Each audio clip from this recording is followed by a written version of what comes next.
There are two ways in which we can measure the extent of infection of COVID-19. The first is to find active cases. That means who is infected right now. We do this through surveillance, and we use a test called molecular testing, or PCR testing, and that finds active cases. The second way in which we can measure the extent of infection is through seroepidemiologic studies. These studies will measure the level of antibodies in a person, and antibodies develop 1 to 2 weeks after infection. And through these serologic investigations, what we can measure is the number of people who have these antibodies, and this tells us how many people had been infected with COVID-19.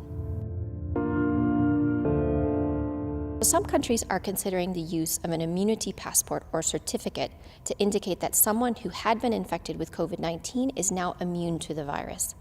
From what we know right now about the tests that are able to measure an antibody response in an individual who has been infected with COVID-19, we don't know if that antibody response actually means that they're immune. These studies are currently underway. We're also concerned about the use of such a certificate because it may mean that someone who has the certificate will not adhere to public health measures that they need to continue to adhere to.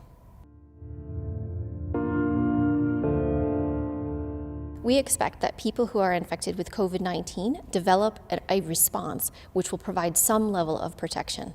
There are studies underway right now to determine how strong that protection is in terms of immunity and for how long that will last.